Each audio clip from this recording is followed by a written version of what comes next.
नमस्कार दोस्तों, स्टोरी 0.2 ध्यानपूर्वक सुने और चैनल पर नए हैं तो स्टोरी 0.2 चैनल को सब्सक्राइब कर लें ताकि मेरा भी हौसला बना रहे आपको इसी तरह ज्ञानवर्धक कहानियां सुनाते रहने का। तो चलिए कहानी शुरू करते हैं।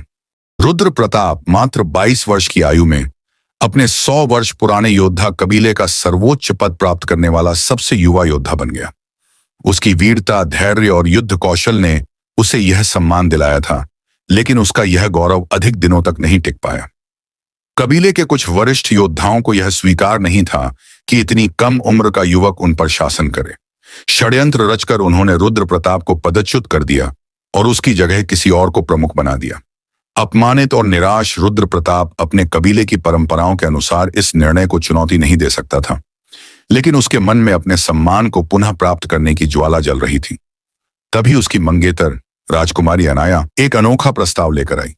कबीले की प्राचीन परंपरा के अनुसार एक विशेष प्रतियोगिता में विजेता को अपने सम्मान को वापस पाने का अवसर मिलता था, लेकिन यह कोई साधारण प्रतियोगिता नहीं थी। यह एक घातक मुकाबला था जिसमें हारने वाले के लिए मृत्यु निश्चित थी। रुद्र प्रताप के सामने दो ही रास्ते थे, या तो वह अपमान सहकर जीवन व्यतीत करे या फिर अपने कबीले के सम्मान के लिए यह घातक चुनौती स्वीकार करे। अपने आत्मसम्मान और पूर्वजों की प्रतिष्ठा की रक्षा के लिए उसने इस चुनौती को स्वीकार किया। प्रतियोगिता के दिन पूरे कबीले की आंखें उसी पर थीं।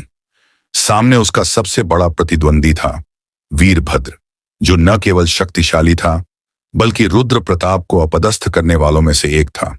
लड़ाई आरंभ हुई, तलवारें टकराईं, धरती कांप उठी और हर वार के साथ दोनों योद्धाओं की दृढ़ता की परीक्षा होती गई।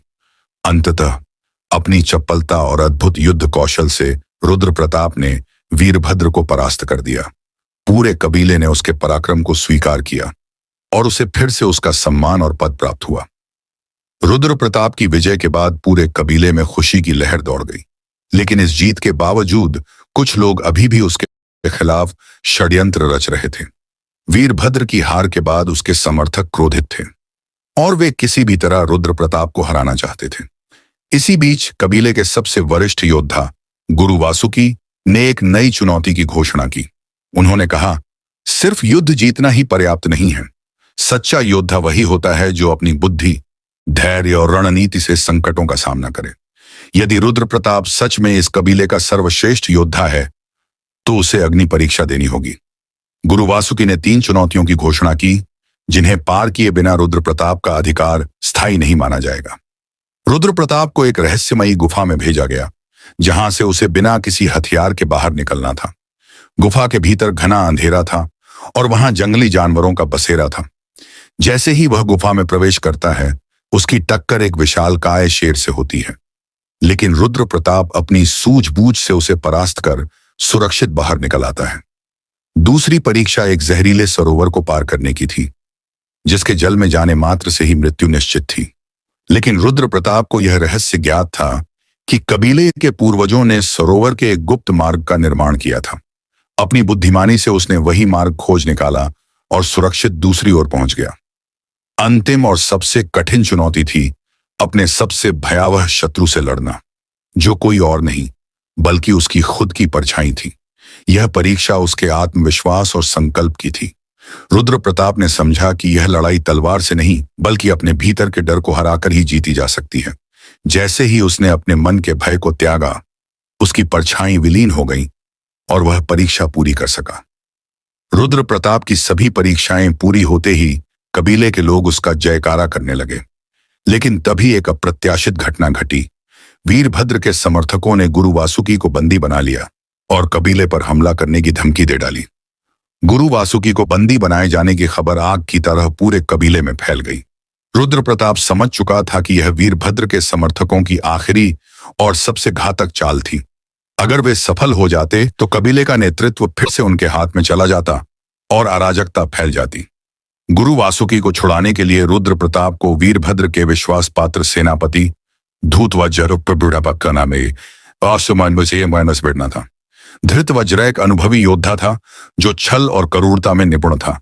वह एक गुप्त दुर्ग में छिपा था जिसे अभेद्य माना जाता था। रुद्र प्रताप जानता था कि सीधा हमला करना बेवकूफी होगी। उसने एक योजना बनाई। वह अकेले ही दुर्ग में घुसकर गुरु वासुकी को मुक्त करेगा। जबकि कबीले के योद्धा बाहर से ध्यान भटकाने के लिए युद्ध का नाटक करेंगे। रात के अंधेरे में रुद्र प्रताप एक गुप्त सुरंग से दुर्ग में प्रवेश कर गया।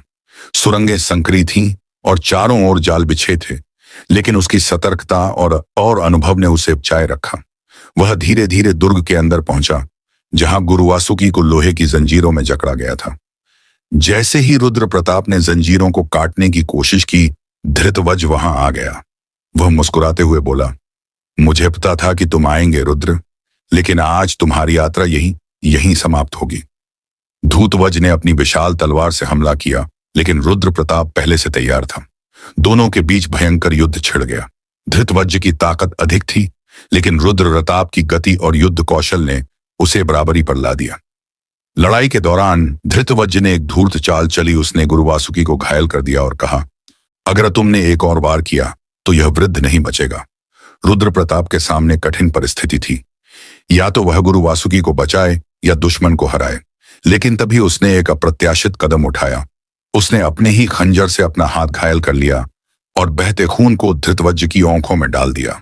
धृतवज्र चौंक गया और इसी मौके का फायदा उठाकर रुद्र प्रताप ने अपनी तलवार उसकी छाती में घोंप दी। धूतवज्र की मृत्यु होते ही दुर्ग में भगदड़ मच गई। बाहर कबीले के योद्धाओं ने शत्रु दल को परास्त कर दिया था। गुरु वासुकी को बचाकर रुद्र प्रताप ने अपने कबीले पर आए इस संकट को समाप्त कर दिया। लड़ाई खत्म होने के बाद गुरु वासुकी ने एक रहस्योद्घाटन किया। वीरभद्र और धृतवज्र केवल मोहरे थे। असली षड्यंत्रकारी कोई और था, जो पर्दे के पीछे से सब कुछ नियंत्रित कर रहा था। गुरु वासुकी बोले, यह सब एक बड़े खेल का हिस्सा था। असली दुश्मन अभी भी छुपा हुआ है और वह हम सभी को समाप्त करने की योजना बना रहा है। धृतवज्र की मृत्यु और गुरु वासुकी की मुक्ति के बाद कबीले में शांति लौट आई थी, लेकिन रुद्र प्रताप जानता था कि यह शांति अस्थायी थी। असली षड्यंत्रकारी अभी भी अंधकार में छुपा हुआ था और यह युद्ध अभी खत्म नहीं हुआ था। एक रात जब रुद्र प्रताप अपनी मंगेतर अनाया से मिल रहा था, एक रहस्यमयी संदेशवाहक उसके पास आया। वह बुरी तरह घायल था और अंतिम सांसें गिन रहा था। उसने कांपते हाथों से एक पत्र रुद्र प्रताप को दिया और कहा, असली शत्रु तुम्हारे बहुत करीब है। उसे पहचानने से पहले ही वह तुम्हें खत्म कर देगा। पत्र में एक ही नाम लिखा था, अंधकार सभा। गुरु वासुकी के अनुसार अंधकार सभा एक प्राचीन गुप्त संगठन था, जो वर्षों से शक्तिशाली कबीलों को नष्ट करने का कार्य करता आया था। उनका उद्देश्य था योग्य योद्धाओं को खत्म कर सत्ता को अपने नियंत्रण में लेना। रुद्र प्रताप ने संकल्प लिया कि वह इस सभा का रहस्य उजागर करके अपने कबीले को बचाएगा, लेकिन यह आसान नहीं था। सभा के सदस्य हर जगह फैले हुए थे, यहां तक कि कबीले के भीतर भी। अगले ही दिन रुद्र प्रताप को एक और आघात लगा। कबीले के शस्त्रागार में आग लगा दी गई और उसमें संग्रहित युद्ध हथियार नष्ट हो गए। यह एक सीधा संकेत था कि दुश्मन अब खुलकर वार करने के लिए तैयार था। गुप्त जांच के दौरान रुद्र प्रताप को एक अजीब संकेत मिला। शस्त्रागार की आग एक अंदरूनी व्यक्ति द्वारा लगाई गई थी। किसी ने कबीले के ही योद्धाओं को धोखा दिया था। रुद्र प्रताप ने अपनी खोज जारी रखी और आखिरकार वह गद्दार तक पहुंच गया, सेनापति नागसेन, जो कबीले का सबसे विश्वसनीय योद्धा माना जाता था। रुद्र प्रताप ने नागसेन का सामना किया और कहा, तुम ही वह शख्स हो जिसने वीरभद्र और धृतवज्र को मोहरे की तरह इस्तेमाल किया। तुम ही अंधकार सभा के संपर्क में थे। नागसेन हंस पड़ा और बोला, सचमुच तुम्हारी बुद्धि तेज है रुद्र, लेकिन क्या तुमने सोचा है कि अकेले ही पूरे अंधकार सभा को हरा पाओगे? मैं तो केवल एक दूत हूं, असली नेता अब आने वाला है। इतना कहकर नागसेन ने एक जहरीली गोली निगल ली और वहीं दम तोड़ दिया। अब यह स्पष्ट हो गया था कि अंधकार सभा का असली नेता अभी भी पर्दे के पीछे था। लेकिन रुद्र प्रताप के पास अब एक महत्वपूर्ण सुराग था।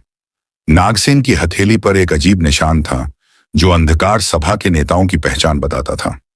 गुरु वासुकी बोले, यदि हमें इस गुप्त संगठन को खत्म करना है तो हमें उनके अड्डे तक पहुंचना होगा, लेकिन यह आसान नहीं होगा। रुद्र प्रताप ने संकल्प लिया कि वह इस छिपे हुए शत्रु को खोज निकालेगा, चाहे इसके लिए उसे किसी भी हद तक जाना पड़े। नागसेन की मृत्यु के बाद रुद्र प्रताप को यकीन हो गया कि अंधकार सभा का असली नेता कहीं न कहीं छुपा बैठा है और सही समय का इंतजार कर रहा है। लेकिन अब उसके पास एक महत्वपूर्ण सुराग था, नागसेन की हथेली पर बना रहस्यमयी निशान। गुरु वासुकी ने उस निशान को देखकर कहा, यह चिन्ह केवल अंधकार सभा के उच्च अधिकारियों के पास होता है।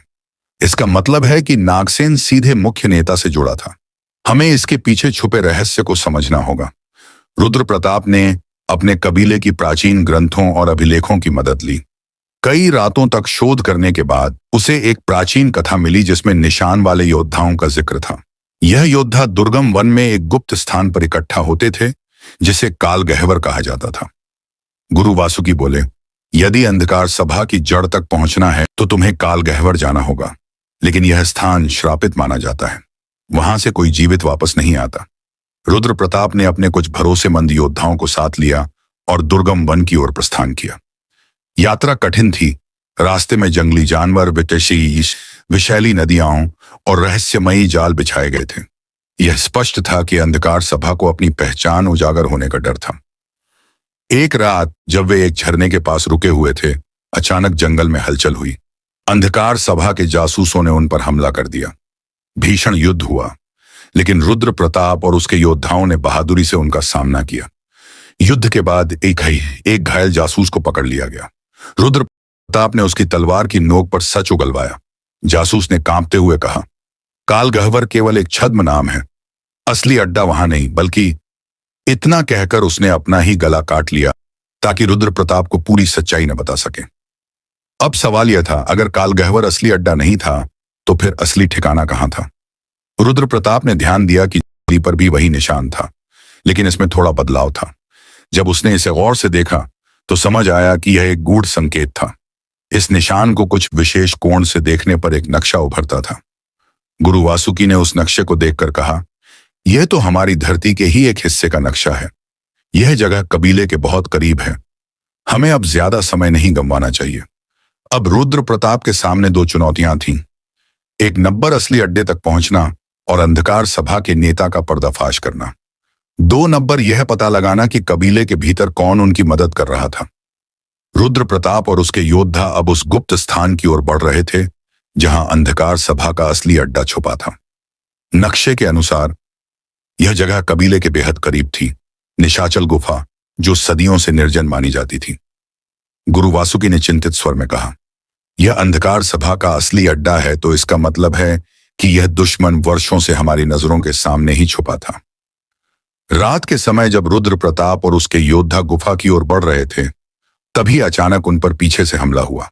यह हमला किसी बाहरी शत्रु ने नहीं, बल्कि उनके ही एक साथी योद्धा अर्जुन सेन ने किया था। रुद्र प्रताप ने चौंक कर कहा, अर्जुन सेन, तुम हमारे बीच गद्दार थे? अर्जुन सेन हंसते हुए बोला, हाँ, मैं ही वह हूं जिसने नागसेन को कबीले की सुरक्षा प्रणाली के बारे में बताया था। मैं ही वह हूं जिसने शस्त्रागार में आग लगवाई, और अब मैं ही तुम्हें खत्म करूंगा।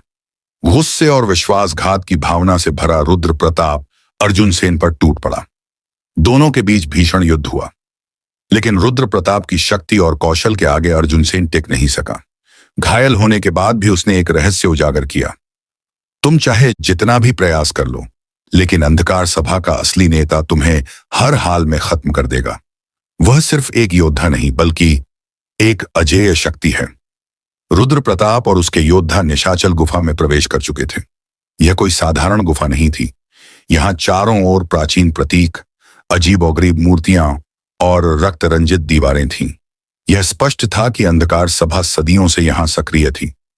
गुफा के सबसे अंदर एक विशाल कक्ष था, जहां एक सिंहासन पर एक नकाबपोश पुरुष बैठा था। उसकी आंखें जल रही थीं और चारों ओर उसकी छाया फैली हुई थी। गुरु वासुकी ने हैरानी से कहा, यह तो असंभव है। नकाबपोश पुरुष खड़ा हुआ और अपने चेहरे से नकाब हटा दिया। जैसे ही रोशनी उसके चेहरे पर पड़ी, सभी स्तब्ध रह गए। वह कोई और नहीं, बल्कि रुद्र प्रताप के ही कबीले का पूर्व योद्धा अश्वकेतु था, जिसे वर्षों पहले मृत घोषित कर दिया गया था। अश्वकेतु मुस्कुराकर बोला, आखिरकार तुम यहां तक पहुंच ही गए रुद्र प्रताप, लेकिन यह तुम्हारी जीत नहीं, तुम्हारे अंत की शुरुआत है। रुद्र प्रताप ने तलवार निकालते हुए कहा, तुम तो वर्षों पहले मर चुके थे, यह सब क्या है? अश्वकेतु ने हंसते हुए जवाब दिया, मुझे मरा समझकर छोड़ दिया गया था, लेकिन मैंने अंधकार सभा की मदद से अपनी शक्ति बढ़ाई। अब मैं सिर्फ एक योद्धा नहीं, बल्कि अंधकार का राजा हूं, और तुम्हारी छोटी सी जीत यहां खत्म होने वाली है। रुद्र प्रताप और अश्वकेतु के बीच टकराव अवश्यंभावी था, लेकिन यह कोई साधारण युद्ध नहीं था। अश्वकेतु ने एक रहस्यमयी शक्ति प्राप्त कर ली थी, जिससे वह पहले से कहीं अधिक ताकतवर बन चुका था। रुद्र प्रताप और अश्वकेतु आमने सामने खड़े थे। गुफा में जलती हुई मशालों की रोशनी उनकी तलवारों पर पड़ रही थी। एक ओर अंधकार सभा का स्वघोषित राजा अश्वकेतु था, जो अपार शक्ति से भर चुका था, और दूसरी ओर था रुद्र प्रताप, जो अपने कबीले की शान और गुरु वासुकी की सीख के साथ खड़ा था। अश्वकेतु मुस्कुराया और बोला, रुद्र, तुम सोचते हो कि सिर्फ तलवार और साहस से तुम मुझे हरा सकते हो? मैं वर्षों से इस दिन के लिए तैयारी कर रहा हूं। अब मैं सिर्फ योद्धा नहीं, बल्कि अंधकार का अवतार हूं। अश्वकेतु ने अपने हाथ उठाए और गुफा में बसी अंधकार ऊर्जा उसके चारों ओर एक काले भंवर की तरह घूमने लगी। उसने अपनी तलवार से वार किया और रुद्र प्रताप जैसे ही बचा, जमीन पर दरारें पड़ गईं। रुद्र प्रताप समझ चुका था कि यह युद्ध सिर्फ बल का नहीं, बल्कि चतुराई और धैर्य का भी होगा। उसने अपनी गति का प्रयोग करते हुए अश्वकेतु के वारों को चकमा देना शुरू किया, लेकिन अश्वकेतु की शक्ति बढ़ती ही जा रही थी। गुरु वासुकी ने चिल्लाकर कहा, रुद्र, उसकी शक्ति का स्रोत गुफा के प्रतीकों में छुपा है। अगर तुम उन्हें नष्ट कर दो तो उसकी शक्ति कम हो जाएगी। रुद्र प्रताप ने चारों ओर देखा। गुफा की दीवारों पर अजीबोगरीब प्रतीक चमक रहे थे। ये प्रतीक अश्वकेतु को शक्ति प्रदान कर रहे थे। रुद्र प्रताप ने अपने योद्धाओं को आदेश दिया कि वे दीवारों पर बने प्रतीकों को तोड़ें। जैसे ही उन्होंने यह करना शुरू किया, अश्वकेतु की शक्ति कमजोर होने लगी। वह तिलमिला उठा और जोर से चिल्लाया, नहीं, यह शक्ति मेरी है, मैं तुम्हें खत्म कर दूंगा। गुरु वासुकी ने महसूस किया कि एक अंतिम बलिदान ही इस युद्ध को समाप्त कर सकता है। उन्होंने अपनी अंतिम ऊर्जा एकत्र की और एक प्राचीन मंत्र का उच्चारण करते हुए अपनी आत्मा को गुफा की ऊर्जा में विलीन कर दिया। अचानक गुफा की दीवारें कांपने लगीं और अंधकार सभा का शक्ति स्रोत टूटने लगा। अश्वकेतु अब कमजोर हो चुका था। रुद्र प्रताप ने अपनी पूरी शक्ति से अंतिम वार किया और अपनी तलवार अश्वकेतु के हृदय में घोंप दी।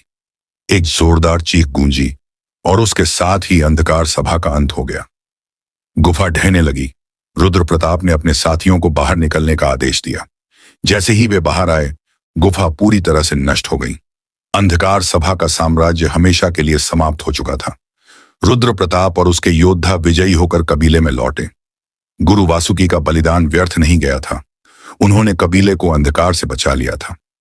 रुद्र प्रताप को अब कबीले का सर्वोच्च योद्धा घोषित कर दिया गया, लेकिन उसने घोषणा की, सच्ची जीत शक्ति से नहीं, बल्कि संकल्प, बुद्धि और एकता से मिलती है।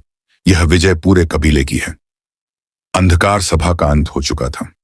रुद्र प्रताप ने अपने कबीले को बचा लिया था, लेकिन गुरु वासुकी का बलिदान सभी के लिए एक गहरी चोट था। उनकी शिक्षा और मार्गदर्शन के बिना कबीले का भविष्य कैसा होगा, यह सवाल सभी के मन में था। एक दिन गुरु वासुकी की गुप्त कक्ष की सफाई के दौरान एक पुराना ग्रंथ मिला। उसमें कई रहस्यमयी लेख थे जो अब तक किसी ने नहीं पढ़े थे। अनाया ने वह ग्रंथ रुद्र प्रताप को दिया और कहा, गुरुजी हमें अंधकार सभा से बचाना चाहते थे, लेकिन शायद वे हमें कुछ और भी बताना चाहते थे। जब रुद्र प्रताप ने ग्रंथ को ध्यान से पढ़ा तो उसमें एक चौंकाने वाली बात लिखी थी। अंधकार सभा केवल एक शाखा थी, असली खतरा अभी भी छुपा हुआ है। यह पढ़कर रुद्र प्रताप का मन विचलित हो गया। क्या इसका मतलब था कि कहीं और एक और बड़ा दुश्मन छुपा हुआ था? उसी रात कबीले के एक वृद्ध पुजारी, जिन्हें गुरु वासुकी का सबसे पुराना शिष्य माना जाता था, ने रुद्र प्रताप को बुलाया। उन्होंने कहा, गुरु वासुकी ने अपने जीवन के अंतिम दिनों में मुझसे एक गुप्त संदेश छोड़ा था। उन्होंने कहा था कि यदि रुद्र प्रताप जीवित बचता है तो उसे यह सच बताना जरूरी होगा। वृद्ध पुजारी ने आगे कहा, हमने जिस अंधकार सभा को हराया वह केवल मोहरा थी। असली शत्रु अभी भी छुपा हुआ है, और वह कबीले के बाहर नहीं बल्कि हमारे बीच ही है। रुद्र प्रताप चौंक गया। क्या तुम कहना चाहते हो कि कोई और गद्दार भी हमारे बीच है? पुजारी ने सिर हिलाया और कहा, गद्दार से भी ज्यादा खतरनाक, एक ऐसा शत्रु जो वर्षों से हमारी शक्ति को नियंत्रित कर रहा है। अब रुद्र प्रताप को एहसास हो गया कि उसकी असली परीक्षा अभी खत्म नहीं हुई थी। उसे न केवल अपने कबीले की रक्षा करनी थी, बल्कि उस छुपे हुए शत्रु को भी खोज निकालना था जो वर्षों से परछाइयों में छुपकर शक्ति बटोर रहा था। उसने अनाया और अपने विश्वसनीय योद्धाओं को बुलाया और कहा, हमने एक लड़ाई जीती है, लेकिन युद्ध अभी भी बाकी है। हमें इस रहस्य की जड़ तक पहुंचना होगा, चाहे इसके लिए हमें फिर से अनदेखी जगहों पर जाना पड़े। रुद्र प्रताप के मन में अब एक ही सवाल था, अगर असली शत्रु अब भी छुपा हुआ था तो वह कौन हो सकता था। उसने कबीले के हर व्यक्ति पर नजर रखना शुरू कर दिया, लेकिन कोई ऐसा संकेत नहीं मिला जिससे किसी पर संदेह किया जा सके। एक रात जब रुद्र प्रताप गहरी सोच में था, तभी कबीले के एक पुराने रक्षक महादेव उसके पास आए और फुसफुसाते हुए बोले, राजकुमार, आपको एक ऐसी जगह दिखानी है जिसका जिक्र कोई नहीं करता। रुद्र प्रताप ने अपने सबसे विश्वसनीय योद्धाओं के साथ महादेव का पीछा किया। वे कबीले के पुराने किले के पीछे एक छिपी हुई गुफा तक पहुंचे। वहां एक गुप्त दरवाजा था जो किसी कोठार की तरह दिखता था। महादेव ने कहा, यह दरवाजा सदियों से बंद है। गुरु वासुकी ने इसे कभी खोलने की इजाजत नहीं दी, लेकिन अब समय आ गया है कि आप सच का सामना करें। रुद्र प्रताप ने दरवाजे को धकेला, लेकिन वह एक शक्तिशाली जादू से सुरक्षित था। तभी अनाया ने अपनी मां से सीखा हुआ एक प्राचीन मंत्र पढ़ा और दरवाजा धीरे धीरे खुलने लगा। दरवाजे के पीछे एक लंबी सुरंग थी जो गहराई में जाती चली गई। जब रुद्र प्रताप और उसके साथी अंदर पहुंचे तो उन्हें वहां एक विशाल अंधकार महल दिखा, जिसकी दीवारों पर वही रहस्यमयी प्रतीक उकेरे गए थे जो उन्होंने निशाचल गुफा में देखे थे। रुद्र प्रताप ने दीवारों को ध्यान से देखा और कहा, यह जगह किसी और के द्वारा बनाई गई थी। अंधकार सभा के नष्ट होने के बाद भी यह शक्ति यहां जीवित है। महल के अंदर एक सिंहासन था और उसके सामने एक विशाल शिलालेख पर एक नाम खुदा था। गुरु वासुकी ने कभी इस नाम का जिक्र नहीं किया था। यह नाम कबीले के इतिहास में कहीं नहीं लिखा गया था। लेकिन जैसे ही अनाया ने उस शिलालेख को छुआ, अचानक पूरा महल हिलने लगा। हवा में एक रहस्यमयी हंसी गूंजी। तुम्हें लगा कि अंधकार सभा का अंत हो गया? नहीं, वह सिर्फ एक मोहरा थी। असली खेल तो अब शुरू हुआ है। अचानक महल के बीचों बीच एक छाया प्रकट हुई। यह कोई और नहीं बल्कि कबीले के ही एक वरिष्ठ सलाहकार महायोगी वरुणेश्वर थे, जो अब तक रुद्र प्रताप के प्रति निष्ठा दिखाते आए थे। रुद्र प्रताप ने क्रोध से कहा, वरुणेश्वर, यह सब तुम्हारी चाल थी? वरुणेश्वर मुस्कुराए और बोले, मैं हमेशा से इस कबीले के भविष्य का स्वामी बनना चाहता था। गुरु वासुकी मेरे रास्ते का सबसे बड़ा रोड़ा थे, इसलिए मैंने अंधकार सभा को तैयार किया और तुम्हें उनके खिलाफ लड़वाया। अब जब वे खत्म हो चुके हैं तो मेरा असली खेल शुरू होता है। रुद्र प्रताप समझ चुका था कि उसका असली दुश्मन उसके सबसे करीब था। वरुणेश्वर ने वर्षों तक सबको अंधकार सभा के पीछे दौड़ाया, जबकि वह खुद असली मास्टरमाइंड था। रुद्र प्रताप अब सच्चाई के बिल्कुल करीब था। वरुणेश्वर ही वह शख्स था जिसने कबीले को वर्षों तक धोखा दिया, अंधकार सभा का निर्माण किया और गुरु वासुकी की मृत्यु का असली जिम्मेदार था। लेकिन अब एक और रहस्यमयी नाम सामने आया था, सिंधुराज। रुद्र प्रताप ने तलवार निकालते हुए कहा, वरुणेश्वर, तुमने कबीले को धोखा दिया, गुरु वासुकी को मारा और अंधकार सभा को नियंत्रित किया। अब मैं तुम्हें जीवित नहीं छोड़ूंगा। वरुणेश्वर हंसते हुए बोला, तुम अभी भी नहीं समझे रुद्र, मैं सिर्फ एक संदेशवाहक हूं। असली खेल तो किसी और के हाथ में है। किसके हाथ में? रुद्र प्रताप ने पूछा। वरुणेश्वर ने अपनी मुट्ठी खोली और उसमें एक रहस्यमयी लाल पत्थर था। जैसे ही उसने मंत्र पढ़ा, पूरा अंधकार महल कंपन करने लगा। दीवारों पर बने प्रतीक चमक उठे और महल की छत पर एक विशाल चित्र प्रकट हुआ। एक राजा, जिसके मुकुट में वही लाल पत्थर जड़ा था। गुरु वासुकी के पुराने शिष्यों में से एक, जो उस चित्र को देख रहे थे, अचानक बोले, यह तो सिंधुराज हैं, लेकिन यह असंभव है। यह राजा हजारों साल पहले मर चुका था। रुद्र प्रताप को समझ नहीं आया कि यह सिंधुराज कौन था। उसने महायोगी वरुणेश्वर से पूछा, सिंधुराज कौन था और तुम उसे वापस क्यों लाना चाहते हो? वरुणेश्वर ने ठहाका लगाया और कहा, सिंधुराज, वह योद्धा जिसने हजारों साल पहले इस धरती पर शासन किया। जब देवताओं ने उसे रोकने की कोशिश की तो उसने अपना शरीर त्याग दिया, लेकिन अपनी आत्मा को इस लाल पत्थर में कैद कर दिया। अब इस पत्थर की शक्ति से मैं उसे फिर से जीवित करने वाला हूं। जैसे ही वरुणेश्वर ने मंत्र पढ़ना शुरू किया, लाल पत्थर से एक काली ऊर्जा निकलने लगी। पूरा महल हिलने लगा और हवा में एक भयंकर गर्जना गूंजी। तभी अचानक पत्थर से एक धुएं जैसी आकृति निकली और एक गूंजती हुई आवाज आई, मैं सिंधुराज, लौट आया हूं। पूरा महल लाल रोशनी से भर गया। सिंधुराज की आत्मा अब पूरी तरह जाग चुकी थी, लेकिन वह सिर्फ एक आत्मा नहीं थी, वह एक शापित शक्ति थी जो इस दुनिया पर राज करने के लिए आई थी। रुद्र प्रताप ने तलवार उठाई, लेकिन उसे महसूस हुआ कि उसकी शक्ति कमजोर पड़ रही थी। गुरु वासुकी के शिष्य बोले, यह कोई साधारण योद्धा नहीं, बल्कि एक अभिशापित राजा है। इसे हराने के लिए सिर्फ तलवार नहीं, बल्कि एक दिव्य शक्ति की आवश्यकता होगी। महल की दीवारें दरकने लगी। लाल पत्थर से निकलती ऊर्जा अब पूरे कक्ष को अपनी गिरफ्त में ले चुकी थी। वरुणेश्वर अपनी योजना में सफल होता दिख रहा था। सामने खड़ा धुएं से बना विशाल शरीर अब धीरे धीरे एक ठोस रूप ले रहा था। सिंधुराज वापस आ रहा था। रुद्र प्रताप ने तलवार कसकर पकड़ी और अपने योद्धाओं को सतर्क रहने का इशारा किया, लेकिन जैसे ही उसने आगे बढ़ने की कोशिश की, एक अजीब शक्ति ने उसके शरीर को जकड़ लिया। एक भारी गूंजती हुई आवाज पूरे महल में गूंजी, कौन है जो मेरी वापसी को चुनौती दे रहा है? सिंधुराज ने अपनी चमकती लाल आंखों से रुद्र प्रताप की ओर देखा। उसकी उपस्थिति मात्र से ही हवा भारी हो गई। वरुणेश्वर ने घुटनों के बल बैठकर सिर झुका लिया। हे महायोद्धा, आपका सेवक वरुणेश्वर आपको इस युग में वापस लाया है। अब आप इस धरती के नए स्वामी हैं। लेकिन सिंधुराज ने उसे अनदेखा किया। उसने सिर्फ रुद्र प्रताप को देखा और कहा, तुम वही हो जिसे मेरे विरुद्ध खड़ा होने के लिए चुना गया है। रुद्र प्रताप ने अपनी तलवार उठाई। मैं वह हूं जो तुम्हें रोकने के लिए पैदा हुआ है। सिंधुराज ने अपना दायां हाथ उठाया और हवा में ही एक विशाल काली तलवार प्रकट हो गई। उसने एक ही वार में महल के फर्श को तोड़ दिया। रुद्र प्रताप ने अपनी पूरी ताकत से वार किया, लेकिन जैसे ही उसकी तलवार सिंधुराज के शरीर से टकराई, वह पीछे छिटक गया। सिंधुराज के शरीर पर किसी भी हथियार का असर नहीं हो रहा था। गुरु वासुकी के पुराने शिष्य चिल्लाए, सामान्य हथियार से इसे हराया नहीं जा सकता, इसके लिए कुछ और चाहिए। तभी अचानक महल की छत पर लगे एक पुराने शिलालेख से रोशनी फूटने लगी। यह वही ग्रंथ था जिसे गुरु वासुकी ने छुपा कर रखा था। उसमें लिखा था, सिंधुराज अमर है, परंतु उसकी शक्ति अमर नहीं। उसे हराने के लिए सिर्फ तलवार नहीं, बल्कि प्रकाश की शुद्ध ऊर्जा चाहिए। जब अंधकार अपने चरम पर होगा, तभी एक योद्धा जागेगा जो उसका अंत करेगा। अनाया ने चौंक कर कहा, रुद्र, इसका मतलब है कि तुम्हारे अंदर वह शक्ति छुपी हुई है जो इसे रोक सकती है। रुद्र प्रताप को अब गुरु वासुकी की बातें याद आने लगीं।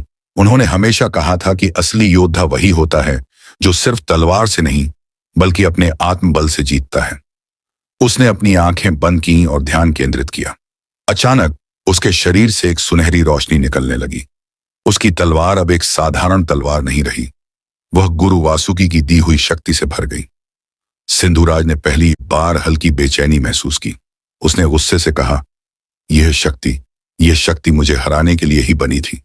रुद्र प्रताप ने अब बिना किसी डर के सिंधुराज की ओर कदम बढ़ाए। अब यह सिर्फ एक युद्ध नहीं था, यह इतिहास को फिर से लिखने की घड़ी थी। महल की छत से गिरते पत्थरों के बीच रुद्र प्रताप और सिंधुराज आमने सामने खड़े थे। एक ओर था अमर अंधकार जो सदियों से लौटने की प्रतीक्षा कर रहा था, और दूसरी ओर था प्रकाश का योद्धा जिसे नियति ने इस लड़ाई के लिए चुना था। रुद्र प्रताप की तलवार अब साधारण नहीं रही। गुरु वासुकी की ऊर्जा उसमें प्रवाहित हो रही थी और उसकी सुनहरी चमक ने पूरे कक्ष को रोशन कर दिया। सिंधुराज ने क्रोध से गुर्राते हुए कहा, तुम समझते हो कि यह मामूली रोशनी मुझे रोक सकती है? मैं अंधकार का राजा हूं। इस संसार पर केवल मेरी ही सत्ता चलेगी। रुद्र प्रताप ने जवाब दिया, जो खुद को अमर समझता है वह सबसे पहले नष्ट होता है। सिंधुराज ने अपनी काली तलवार उठाई और एक भयानक वार किया जिससे महल की दीवारें कांप उठी। रुद्र प्रताप ने अपनी तलवार से वार को रोका, लेकिन ऊर्जा इतनी शक्तिशाली थी कि वह पीछे खिसक गया। अनाया, गुरु वासुकी के शिष्य और बाकी योद्धा दूर खड़े यह दृश्य देख रहे थे। अनाया चिल्लाई, रुद्र, तुम्हें सिर्फ तलवार से नहीं बल्कि अपने भीतर की शक्ति से वार करना होगा। रुद्र प्रताप ने अपने भीतर झांका। उसने गुरु वासुकी की शिक्षा को याद किया, सच्चा योद्धा वही होता है जो खुद को पहचानता है। तभी अचानक रुद्र प्रताप की आंखें चमक उठीं। उसकी तलवार अब पूरी तरह से स्वर्णिम हो चुकी थी और उसके शरीर के चारों ओर एक दिव्य आभा बनने लगी। यह वही शक्ति थी जिसका उल्लेख गुरु वासुकी ने भविष्यवाणी में किया था। सिंधुराज को पहली बार भय महसूस हुआ। यह शक्ति तो देवताओं की है। रुद्र प्रताप ने जमीन पर अपना पैर पटका और ऊर्जाओं का एक तेज झटका पूरे महल में फैल गया। वह अब सिर्फ एक योद्धा नहीं था, वह प्रकाश का अवतार बन चुका था। सिंधुराज ने पूरी ताकत से वार किया, लेकिन रुद्र प्रताप ने अपनी तलवार सीधी ऊपर उठाई और फिर एक जोरदार वार किया। महाशक्ति दिव्य प्रहार। एक जोरदार विस्फोट हुआ। रोशनी इतनी तीव्र थी कि महल की छत पूरी तरह से गिर गई। सिंधुराज की काली ऊर्जा धीरे धीरे मिटने लगी और उसने एक आखिरी चीख मारी, यह संभव नहीं। कुछ ही पलों में सिंधुराज की आत्मा लाल पत्थर में समा गई और पत्थर हजारों टुकड़ों में बिखर गया। वरुणेश्वर, जो अब तक विजयी होने का सपना देख रहा था, भय से कांपने लगा। उसने भागने की कोशिश की, लेकिन रुद्र प्रताप ने उसे अपने दिव्य प्रकाश से रोक दिया। तुम्हारा खेल खत्म हो चुका है वरुणेश्वर। योद्धाओं ने उसे पकड़ लिया। अब न तो अंधकार सभा बची थी और न ही कोई शापित राजा। रुद्र प्रताप ने अपनी तलवार जमीन में गाड़ दी और एक गहरी सांस ली। यह युद्ध खत्म हो चुका था। कबीले के सभी लोग खुशी से झूम उठे। गुरु वासुकी के शिष्य आगे आए और बोले, तुमने न सिर्फ कबीले बल्कि पूरे विश्व को अंधकार से बचा लिया। अब एक नया युग शुरू होगा, प्रकाश का युग। अनाया ने रुद्र प्रताप का हाथ थाम लिया और मुस्कुराते हुए कहा, तुम केवल एक योद्धा नहीं बल्कि इस युग के रक्षक हो। सिंधुराज के विनाश के बाद कबीले में शांति लौट आई थी। अंधकार सभा का अंत हो चुका था और वरुणेश्वर को बंदी बना लिया गया था। लेकिन रुद्र प्रताप के मन में अभी भी सवाल थे। क्या यह सच में अंत था या यह किसी और खतरे की शुरुआत? गुरु वासुकी के शिष्य अब कबीले का मार्गदर्शन कर रहे थे। उन्होंने रुद्र प्रताप को बुलाया और कहा, अब जब अंधकार खत्म हो चुका है तो तुम्हें अपने कबीले का नेतृत्व करना होगा। तुम्हारे पास केवल योद्धा बनने की शक्ति नहीं बल्कि एक महान शासक बनने की क्षमता भी है। रुद्र प्रताप ने सिर झुका लिया और कहा, मैं हमेशा से योद्धा था, लेकिन अब मुझे यह सीखना होगा कि एक नेता कैसे बना जाए। जब वरुणेश्वर को कबीले की जेल में बंद किया गया तो उसने अंतिम बार रुद्र प्रताप से मिलने की इच्छा जताई। रुद्र प्रताप उसके सामने खड़ा हुआ और पूछा, तुमने इतने वर्षों तक हमें धोखा दिया, गुरु वासुकी की हत्या करवाई और अंधकार सभा को हमारे विरुद्ध खड़ा किया। अब क्या बाकी रह गया है? वरुणेश्वर मुस्कुराया और बोला, तुम समझते हो कि तुमने अंधकार को पूरी तरह समाप्त कर दिया। नहीं, यह तो सिर्फ पहला अध्याय था। असली युद्ध अभी बाकी है। रुद्र प्रताप ने भौहें तान ली। इसका क्या मतलब है? वरुणेश्वर ने गहरी सांस ली और कहा, सिंधुराज इस धरती पर लौटने की केवल एक कड़ी था। उसके पीछे एक और शक्ति है जो सदियों से छिपी है, और जब वह शक्ति जागेगी तो यह दुनिया एक नए संकट का सामना करेगी। रुद्र प्रताप ने उसकी ओर देखा और कहा, अगर कोई नया संकट आएगा तो मैं उसे भी खत्म कर दूंगा। वरुणेश्वर हंसते हुए बोला, देखते हैं, अगला युद्ध तुम्हारे सोच से कहीं बड़ा होगा। उस रात जब रुद्र प्रताप महल की छत पर बैठा था तो अचानक आसमान में एक चमकीली रेखा उभरी। वह कोई तारा नहीं था बल्कि एक जलती हुई शिला थी जो धरती की ओर गिर रही थी। अनाया ने घबराकर कहा, यह क्या था? रुद्र प्रताप ने गंभीरता से देखा और बोला, शायद यह संकेत है कि वरुणेश्वर सही था। शायद यह सच में सिर्फ शुरुआत थी। रुद्र प्रताप को लगा था कि अंधकार सभा का अंत और सिंधुराज का विनाश आखिरी युद्ध था, लेकिन वरुणेश्वर की अंतिम चेतावनी और आसमान में गिरी रहस्यमयी शिला ने उसे बेचैन कर दिया। अगली सुबह एक घायल दूत कबीले के द्वार पर गिरा। उसकी सांसें टूट रही थीं, लेकिन वह अंतिम शब्द बोलने में सफल हुआ। दक्षिणी घाटी, वहां वे वापस आ रहे हैं। रुद्र प्रताप ने तुरंत उसे पानी पिलाया और पूछा, कौन वापस आ रहा है? दूत की आंखों में डर था। उसने कांपते हुए कहा, खोए हुए योद्धा, वे जिन्हें हमने सदियों पहले मर चुका माना था, वे वापस आ चुके हैं।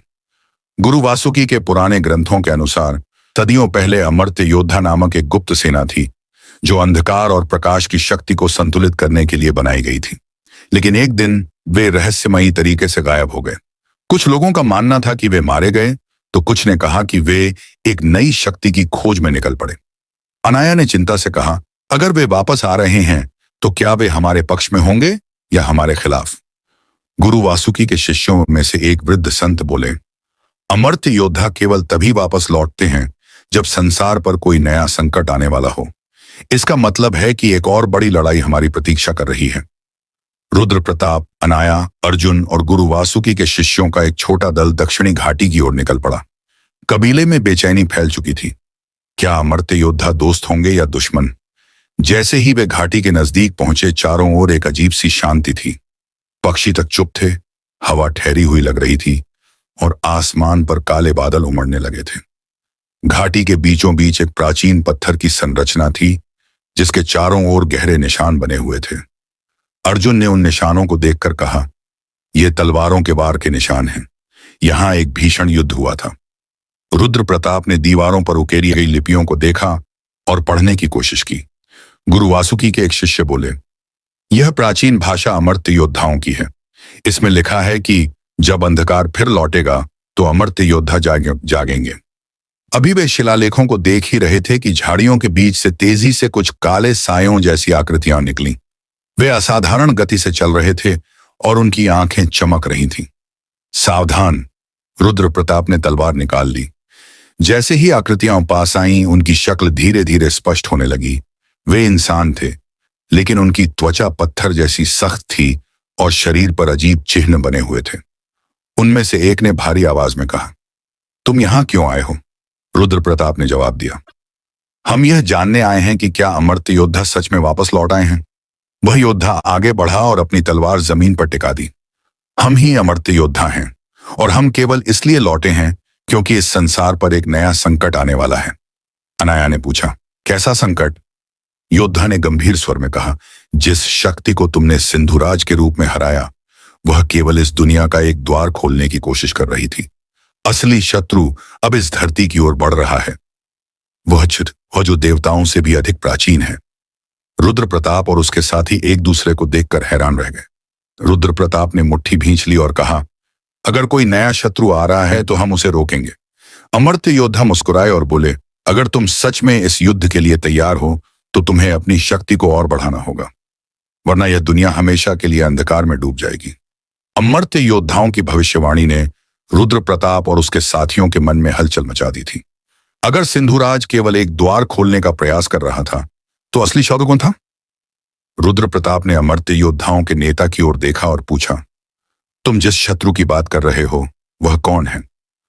अमर्त्य योद्धा ने गहरी सांस ली और कहा, वह जिसे कालखंड भी मिटा नहीं सका, वह जो स्वयं अंधकार का जनक है, उसका नाम है कालसूर। गुरु वासुकी के शिष्यों ने यह नाम पहले कभी नहीं सुना था, लेकिन अमर्त्य योद्धाओं ने बताया कि कालसूर कोई साधारण शक्ति नहीं थी। वह समय की सीमाओं से परे था, एक ऐसा अस्तित्व जिसे देवताओं तक ने बंदी बनाने की कोशिश की थी। अनाया ने आश्चर्य से पूछा, अगर वह इतना ही शक्तिशाली है तो अब तक उसने संसार पर आक्रमण क्यों नहीं किया? अमर्त्य योद्धाओं के प्रमुख ने कहा, क्योंकि उसे मुक्त होने के लिए सही क्षण की आवश्यकता थी। सिंधुराज उसी योजना का एक हिस्सा था और अब जब वह शक्ति मुक्त हो चुकी है तो कालसूर बहुत जल्द प्रकट होगा। रात के समय जब रुद्र प्रताप और उसके साथी अमर्त्य योद्धाओं के साथ दक्षिणी घाटी में रुके हुए थे, तो अचानक हवा में एक कंपन हुआ। अर्जुन ने चारों ओर देखा और चौंक कर कहा, यह क्या हो रहा है? हवा इतनी भारी क्यों लग रही है? अचानक आसमान में एक विशाल दरार सी बनी और वहां से एक गहरी काली धुंध निकलने लगी। वह धुंध धीरे धीरे एक आकार लेने लगी, दो जलती हुई आंखें जिनसे क्रोध और विनाश टपक रहा था। उस धुंध के बीच से एक गूंजती हुई आवाज आई, तुम्हें लगता है कि तुमने मुझे रोक दिया? यह तो केवल प्रारंभ है। मैं आ रहा हूं और इस दुनिया को अपने अधीन कर लूंगा। रुद्र प्रताप ने अपनी तलवार कसकर पकड़ी और चिल्लाया, हम तुम्हें रोकेंगे। लेकिन वह आवाज हंस पड़ी और बोली, क्या तुम सच में यह सोचते हो कि तुम मुझसे लड़ सकते हो? मैं काल का स्वामी हूं और तुम केवल समय की धारा में बहने वाले कण। जैसे ही आवाज खत्म हुई, धुंध भी गायब हो गई, लेकिन उसकी उपस्थिति ने सबको हिला दिया था। अमर्त्य योद्धाओं के नेता ने गंभीरता से कहा, अब हमें देरी नहीं करनी चाहिए।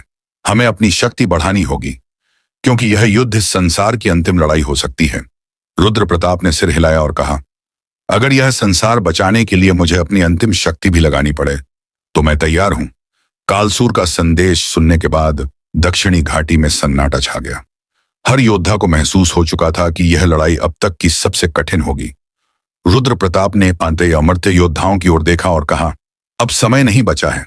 हमें अपनी सेनाएं तैयार करनी होंगी और अपनी शक्तियां बढ़ानी होंगी। अमर्त्य योद्धाओं के नेता ने सिर झुकाया और कहा, तुम सही कह रहे हो, लेकिन केवल शारीरिक शक्ति से कालसूर को हराना असंभव होगा। हमें उन प्राचीन अस्त्रों की आवश्यकता होगी जिन्हें सदियों पहले छिपा दिया गया था। गुरु वासुकी के शिष्यों ने बताया कि 3 दिव्य अस्त्र थे जो कालसूर जैसी दैवीय शक्ति का सामना कर सकते थे। एत कालाग्नि खड्ग, यह तलवार इतनी प्रचंड थी कि इससे समय तक काटा जा सकता था। 2 वरुणास्त्र, यह जल का ऐसा अस्त्र था जो किसी भी नकारात्मक ऊर्जा को नष्ट कर सकता था। 3 सूर्य वज्र, यह दिव्य वज्र किसी भी अंधकार को मिटाने में सक्षम था। रुद्र प्रताप और उसकी सेना सबसे पहले कालाग्नि खड्ग की खोज में निकले। अमर्त्य योद्धाओं के अनुसार यह तलवार अग्नि पर्वत में छिपी थी, जहां केवल वही जा सकता था जिसके हृदय में निडरता और सच्चाई हो। रुद्र प्रताप, अनाया, अर्जुन और कुछ अमर्त्य योद्धा अग्नि पर्वत की ओर बढ़े। जैसे ही वे पर्वत के द्वार पर पहुंचे, एक विशाल अग्निमय रक्षक प्रकट हुआ। उसने गूंजती आवाज में कहा, केवल वही योद्धा इस तलवार को प्राप्त कर सकता है जो अपने भीतर के अंधकार को हरा सके। अचानक रुद्र प्रताप के चारों ओर आग का घेरा बन गया और उसे भूतकाल की भयानक यादें दिखने लगी। गुरु वासुकी की हत्या, अंधकार सभा का षड्यंत्र, सिंधुराज की शक्ति। रुद्र प्रताप ने अपनी तलवार कसकर पकड़ी और कहा, मैं अपने अतीत से नहीं डरता। जो हुआ उसे बदल नहीं सकता, लेकिन मैं भविष्य को बचा सकता हूं। जैसे ही उसने यह कहा, अग्नि धीरे धीरे बुझने लगी और उसके सामने एक चमचमाती तलवार प्रकट हुई। यह थी कालाग्नि खड्ग, एक तलवार जो समय को भी भेद सकती थी। रुद्र प्रताप ने तलवार उठाई और तभी पर्वत का रक्षक मुस्कुराया और कहा, अब तुम पहले परीक्षण में सफल हुए, लेकिन यह केवल शुरुआत है। रुद्र प्रताप ने पहला दिव्य अस्त्र कालाग्नि खड्ग प्राप्त कर लिया था, लेकिन अब अगला लक्ष्य था वरुणास्त्र। यह अस्त्र जल की ऊर्जा से बना था और किसी भी नकारात्मक शक्ति को समाप्त करने की क्षमता रखता था। अमर्त्य योद्धाओं के अनुसार यह अस्त्र समुद्र मंदिर में छिपा था, जो सदियों से जल के भीतर खोया हुआ था। रुद्र प्रताप, अनाया, अर्जुन और अमर्त्य योद्धाओं की एक छोटी टोली समुद्र के तट पर पहुंची। वहां उन्हें एक प्राचीन शिला पर कुछ अंकित मिला। जिसे जल की सच्ची शक्ति को समझना है, वही इस मंदिर के द्वार खोल सकता है। अमर्त्य योद्धाओं के प्रमुख बोले, यह कोई साधारण मंदिर नहीं है। इसे केवल वही खोज सकता है जो जल को केवल एक तत्व नहीं, बल्कि एक जीवंत शक्ति मानता हो। रुद्र प्रताप ने समुद्र के किनारे खड़े होकर अपनी आंखें बंद कर लीं और ध्यान केंद्रित किया। उसने अपनी सांसों को धीमा किया और जल की तरंगों को महसूस किया। अचानक समुद्र की लहरों ने आकार लेना शुरू कर दिया और एक विशाल जल रक्षक प्रकट हुआ। तुम यहां वरुणास्त्र की खोज में आए हो, लेकिन क्या तुम जल की परीक्षा के लिए तैयार हो? जल रक्षक गरजा। रुद्र प्रताप ने सिर झुकाकर कहा, तैयार हूं। जल रक्षक ने 3 कठिन परीक्षाएं रखी। 1. स्वीकार्यता। रुद्र प्रताप को एक विशाल जल भंवर में जाना था, जहां उसे बिना संघर्ष किए जल के प्रवाह के साथ चलना था। उसने अपनी आंतरिक शक्ति को नियंत्रण में रखा और लहरों के साथ बहने दिया, जिससे वह पहली परीक्षा में सफल हो गया। त्याग। दूसरी परीक्षा में जल रक्षक ने रुद्र प्रताप के सामने एक भ्रम खड़ा किया, जहां उसे अपने सबसे प्रिय व्यक्ति को त्यागने का विकल्प दिया गया। लेकिन उसने समझ लिया कि यह एक छलावा है और अपने निर्णय में अडिग रहा, जिससे वह दूसरी परीक्षा में भी सफल हो गया। 3. संतुलन। अंतिम परीक्षा में उसे समुद्र के बीच एक तंग रस्सी पर चलना था, जहां लहरें बार बार उसे गिराने का प्रयास कर रही थीं। उसने अपनी सांसों और शरीर को संतुलित रखा और अंततः रस्सी पार कर ली। तीनों परीक्षाएं पास करने के बाद समुद्र मंदिर का द्वार खुला और रुद्र प्रताप के सामने एक चमकता हुआ त्रिशूल प्रकट हुआ। यह था वरुणास्त्र। जैसे ही उसने इसे छुआ, जलरक्षक ने कहा, अब तुम्हें इसकी शक्ति को समझना होगा। वरुणास्त्र केवल वही इस्तेमाल कर सकता है जो संतुलन बनाए रखे। रुद्र प्रताप ने सिर झुकाया और वरुणास्त्र को अपनी कमर पर बांध लिया। अब उसके पास 2 दिव्य अस्त्र थे, कालाग्नि खड्ग और वरुणास्त्र। लेकिन ठीक उसी समय दूर आकाश में एक काली लहर उठी। अर्जुन ने चिंता से कहा, यह क्या हो रहा है? अमर्त्य योद्धाओं के नेता ने गंभीर स्वर में कहा, कालसूर को हमारी हर गतिविधि की खबर लग चुकी है। अब वह हमें रोकने के लिए कुछ भी करेगा। रुद्र प्रताप ने अपनी तलवार को कसकर पकड़ा और कहा, अब केवल एक अस्त्र बचा है, सूर्य वज्र। हमें जल्द से जल्द उसे पाना होगा। कालाग्नि खड्ग और वरुणास्त्र प्राप्त करने के बाद रुद्र प्रताप और उसकी टोली के पास केवल एक अंतिम दिव्य अस्त्र बचा था, सूर्य वज्र। यह अस्त्र सूर्य की ऊर्जा से बना था और कहा जाता था कि यह किसी भी अंधकार को भस्म करने की शक्ति रखता था। लेकिन इसकी खोज सबसे कठिन मानी जाती थी, क्योंकि इसे स्वयं देवताओं ने छिपाया था। अमर्त्य योद्धाओं के प्रमुख ने बताया कि सूर्य वज्र सूर्य मंदिर में छिपा था, जो एक रहस्यमयी पर्वत के शिखर पर स्थित था। लेकिन वहां तक पहुंचना आसान नहीं था। पर्वत के चारों ओर असुरों का वलय था, एक ऐसा शक्तिशाली रक्षक क्षेत्र जिसे पार करना लगभग असंभव था। रुद्र प्रताप ने कहा, अगर हमें कालसूर को रोकना है तो हमें हर चुनौती को पार करना होगा। हम तुरंत सूर्य मंदिर की ओर कूच करेंगे। जब वे सूर्य पर्वत के पास पहुंचे तो अचानक चारों ओर गहरी धुंध फैल गई। कुछ ही क्षणों बाद धुंध से विशाल काले आकृतियां उभरने लगीं। ये थे असुर प्रहरी, जो सूर्य वज्र की रक्षा करने के लिए वहां तैनात थे। उनमें से एक ने गरजते हुए कहा, जो भी इस पर्वत पर चढ़ने की कोशिश करेगा वह नष्ट हो जाएगा। अर्जुन ने तलवार निकाल ली। हमें इनसे लड़ना होगा। रुद्र प्रताप ने सिर हिलाया। नहीं, यह युद्ध का समय नहीं है। ये प्रहरी केवल उनकी परीक्षा लेते हैं जो सूर्य वज्र के योग्य हैं। हमें बल से नहीं, बुद्धि से इन्हें परास्त करना होगा। असुरों के नेता ने 3 परीक्षाएं रखी। सत्य की परीक्षा। असुरों ने रुद्र प्रताप के सामने एक भ्रम खड़ा कर दिया, जहां उसे यह चुनना था कि वह शक्ति के लिए लड़ेगा या न्याय के लिए। रुद्र प्रताप ने कहा, शक्ति केवल साधन है, लेकिन न्याय ही मेरा लक्ष्य है। इस उत्तर ने असुरों को संतुष्ट किया। साहस की परीक्षा। रुद्र प्रताप को एक गहरी खाई में कूदकर दूसरी ओर पहुंचना था, जहां केवल विश्वास ही उसे बचा सकता था। उसने आंखें बंद की और छलांग लगाई, और अकल्पनीय रूप से वह सुरक्षित दूसरी ओर पहुंच गया। संयम की परीक्षा। अंतिम परीक्षा में असुरों ने उसे क्रोधित करने का प्रयास किया, लेकिन उसने धैर्य नहीं खोया। इससे साबित हुआ कि वह सूर्य वज्र की शक्ति को संभालने योग्य था। जैसे ही उसने अंतिम परीक्षा पास की, पर्वत शिखर पर स्थित सूर्य मंदिर के द्वार खुल गए। अंदर एक सुनहरी किरणों से बना विशाल वज्र चमक रहा था। रुद्र प्रताप ने उसे उठाया और उसी क्षण उसकी पूरी देह एक दैवीय ऊर्जा से भर गई। अमर्त्य योद्धाओं के प्रमुख ने मुस्कुराते हुए कहा, अब तुम्हारे पास वह शक्ति है जो कालसूर से लड़ सकती है। लेकिन तभी आकाश में अंधकार छा गया। जमीन कांपने लगी और एक गहरी डरावनी आवाज गूंज उठी। क्या तुम सच में सोचते हो कि कुछ अस्त्र मेरी शक्ति को रोक सकते हैं? अंत शुरू हो चुका है। दूर पहाड़ों के पीछे से एक विशाल छाया उभरी। यह था कालसूर। अब वह पूरी तरह जाग चुका था। रुद्र प्रताप ने सूर्य वज्र को कसकर पकड़ा और कहा, अगर यह युद्ध है तो हम इसके लिए तैयार हैं। सूर्य वज्र प्राप्त करने के बाद रुद्र प्रताप, अनाया, अर्जुन और अमर्त्य योद्धाओं की सेना युद्ध के लिए तैयार थी। लेकिन इससे पहले कि वे पूरी तैयारी कर पाते, कालसूर ने अपना पहला हमला कर दिया। आकाश में गहरा अंधकार छा गया और पृथ्वी थर्रा उठी। अचानक काली लपटों से बनी एक विशाल लहर चारों दिशाओं में फैलने लगी। यह केवल आग नहीं थी, बल्कि इसमें जीवित छायाएं थीं, जो किसी भी वस्तु को स्पर्श करते ही नष्ट कर रही थीं।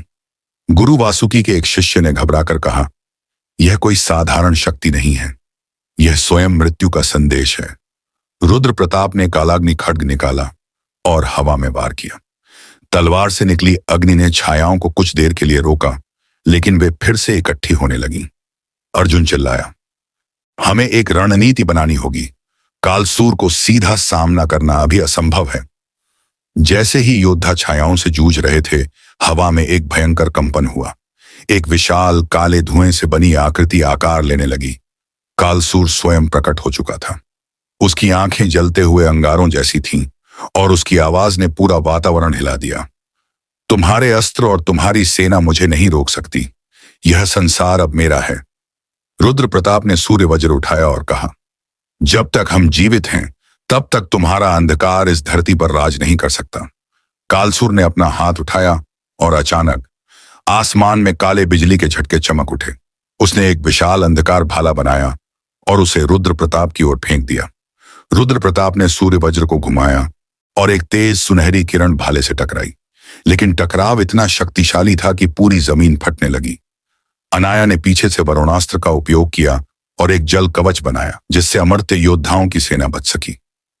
लेकिन कालसूर हंसा और कहा, तुम केवल समय खरीद रहे हो, पर अंत निश्चित है।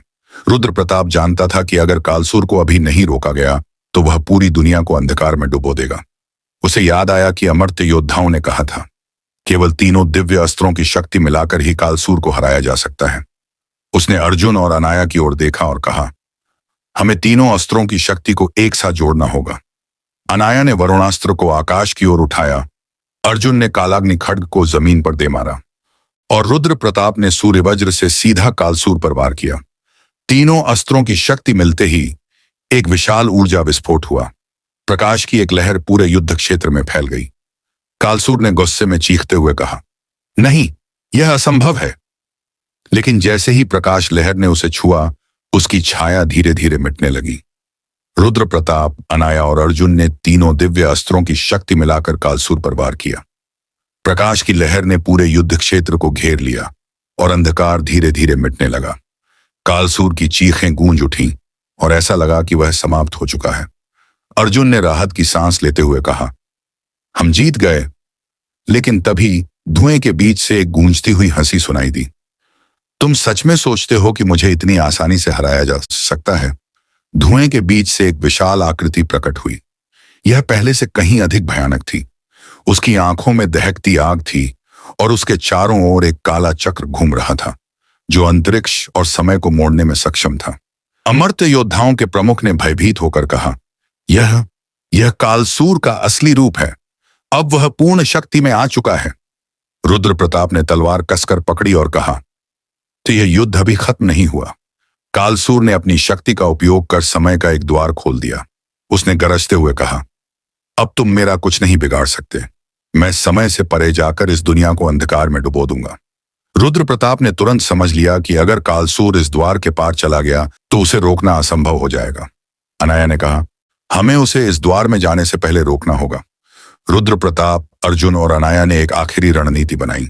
अर्जुन कालाग्नि खड्ग से कालसूर के काले चक्र को तोड़ने की कोशिश करेगा। अनाया वरुणास्त्र की शक्ति से समय द्वार को अस्थिर करेगी। रुद्र प्रताप सूर्य वज्र से कालसूर पर अंतिम वार करेगा। योजना के अनुसार अर्जुन ने बिजली की गति से दौड़कर तलवार चलाई और कालसूर का काला चक्र टूट गया। अनाया ने वरुणास्त्र का उपयोग किया और समय द्वार धीरे धीरे अस्थिर होने लगा। अब यह सब रुद्र प्रताप पर निर्भर था। उसने सूर्य वज्र को दोनों हाथों से पकड़ा और पूरी शक्ति से कालसूर पर वार किया। जैसे ही सूर्य वज्र कालसूर से टकराया, एक महाविस्फोट हुआ। प्रकाश और अंधकार की शक्तियां टकराईं और पूरी पृथ्वी कांप उठी। कालसूर ने एक आखिरी चीख मारी और उसकी काली ऊर्जा धीरे धीरे बिखरने लगी। अंततः वह समय द्वार में समा गया और द्वार हमेशा के लिए बंद हो गया। अंधकार समाप्त हो गया था। आकाश फिर से नीला हो गया और सूरज की किरणें धरती पर बिखरने लगी। अमर्त्य योद्धाओं के प्रमुख ने आगे बढ़कर कहा, आज तुमने केवल एक शत्रु को नहीं हराया बल्कि पूरे युग को बचाया है। रुद्र प्रताप ने तलवार म्यान में रखी और कहा, युद्ध केवल हथियारों से नहीं बल्कि साहस, धैर्य और एकता से जीता जाता है। अर्जुन और अनाया ने मुस्कुराते हुए एक दूसरे की ओर देखा। अब एक नया युग शुरू होने जा रहा था। एक ऐसा युग जिसमें अंधकार का भय नहीं था बल्कि नई संभावनाएं थीं।